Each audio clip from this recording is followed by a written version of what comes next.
Good morning, everyone. I want to talk a little bit about the Allen 53Cs that have came out. Today we're going to look at the 53Cs I have. We have the brown, we have the purple, and we have the black. So we have a few 53Cs to look at here. And we're also going to throw this Clarendon 7C in the mix too because it has a cyclopedic concordance, and that's a huge selling point of this Bible. So we're going to look at this guy as well because this is the first full-size Longprimer, according to Allen, since the 60s that contains the Oxford Cyclopedic Concordance. So we're just going to put these aside. We're going to spend some time looking at the purple because it's beautiful. So we do have our art gilt here. It's gold. It's purple under gold. We have our nice gold tooling on the inside. We have the first edition by Charfleet. We have our Highland goat skin here. It's very soft, very nice. We'll get softer even as time goes on. We have our 3 purple Beresford ribbons, which are beautiful. When we open this Bible, it goes to a purple, and it's kind of a coppery kind of purple, to be honest, because of the way the gold works. So it's kind of coppery there, but absolutely stunning Bible. So let's look at this Bible. So this is an authorized King James with chain references. We have our license from R.L. Allen. We have our preface here, our notes to the reader. We begin looking at the epistle dedicatory, the actual names and order of all the books, have them arranged in alphabetical order, and their page numbers. We have the table of signs used in the book. We also have notes on how the references are laid out. This is a center column reference Bible.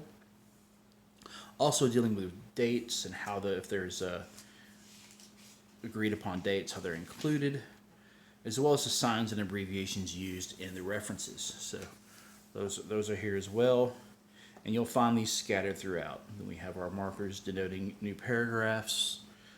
We have our center column here. This is a 1011 point font Bible. It is also 36 GSM paper, so it is very well from the opacity standpoint. We do see this art gilt here. This is hand applied, so you're going to get some bleeding sometimes, and that's just the nature of these Bibles. Just extremely beautiful Bibles. Don't really know what to say from a long perspective, except this is an authorized King James. It is a large print Bible by a lot of standards.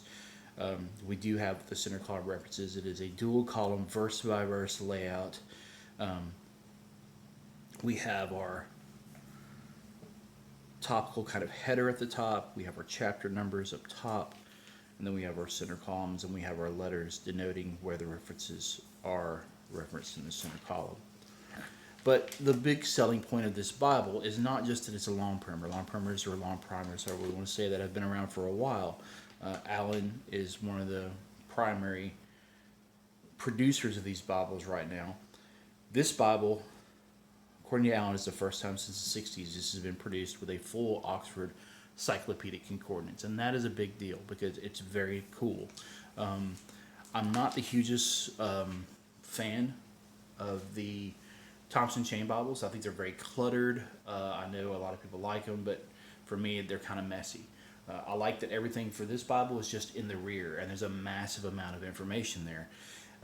I use Logos a lot, so if I really want to dig into just a massive amount of information, I'm probably going to pull up Logos and go from there if I'm doing some studies.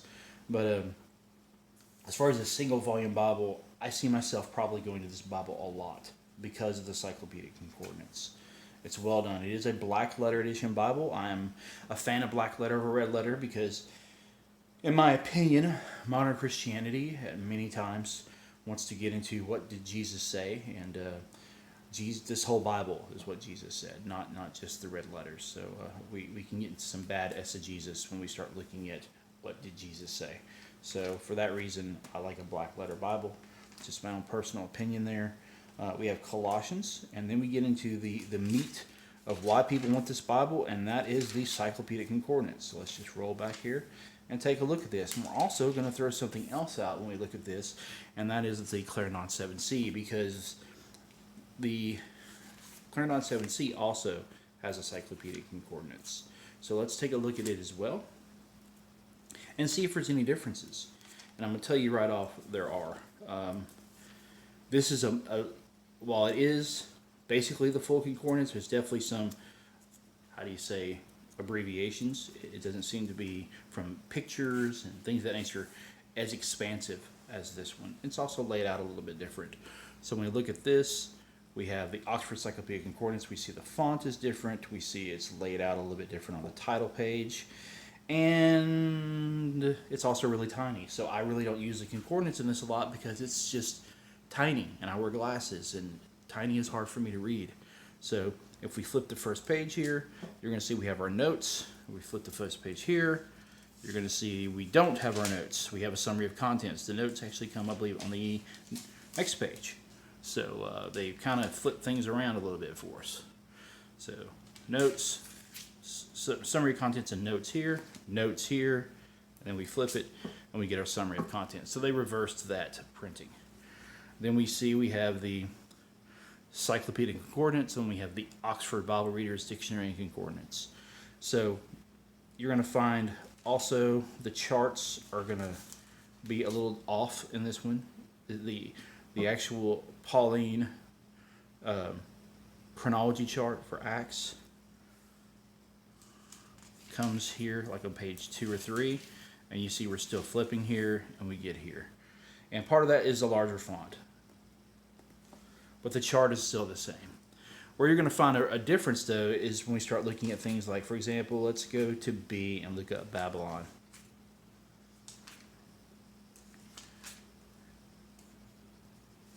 I find a few less of these images as well. There doesn't seem to be as many. And I think they did that to save space. These, I don't think, even exist in the Clarendon version. So if we go to B, we have Babylonian and Assyria. So we clicked at Babylonian and Assyria here. We get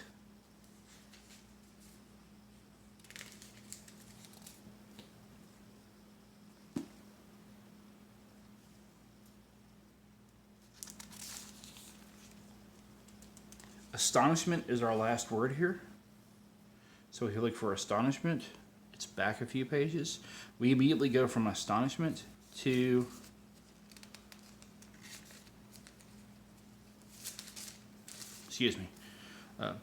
we'll go to Babylon, Babel, off a page. So we see the Babylonian and Assyria. So this is where we see these two. When I turn the page in the Clarendon, we see this image here, the Assyrian fish god.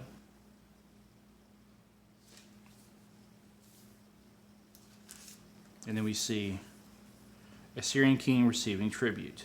So those are the two images in the 7C. When we move here and we start looking at Babylon, and this one, we have the gods of Babylon and Assyria. Gilgamesh, Vani, we have the Babylonian moon god, Ishtar of Nineveh, Dagon, which we know the high places when they were built, that seemed to be a popular god. And then we have the worship of the Babylon sun god. So we already have more, I think, better detailed images here in this concordance.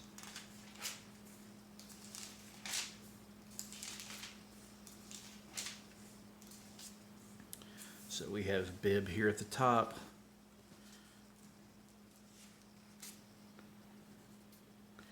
We have the Bible statistics.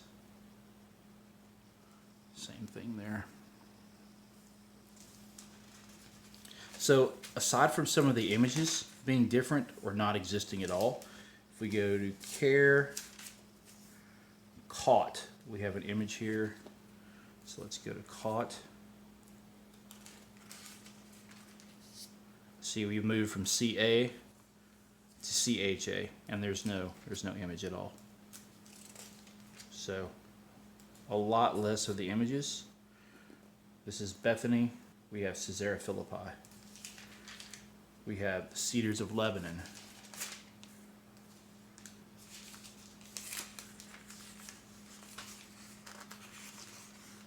So just seems to be a bit more information here, especially when it comes to the images. So there is some differences in the 7C cyclopedic concordance and the full-size concordance in the Allen. So just one thing I wanted to point out, we had a member of one of our Facebook Bible groups talk about that and wanting to know a difference. There's definitely a difference.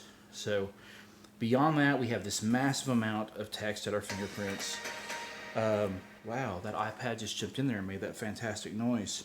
The big issue for me, though, is still the text here. The text is so tiny. I mean, just so tiny. It's pretty much unusable to me, unless I have a magnifying glass. Whereas here, I can read this from the standing position I'm at right now looking at this Bible review. This one, I can't read this at all. So maybe if I put it real close to my face. Now, this is one of the things where I got to move it back and forth to get my eyes and glasses to focus. And I don't like that. So, 7C. Tiny, readable, tons of information here. I really can't say how much I like the cyclopedic concordance. It is just stinking awesome. Love it.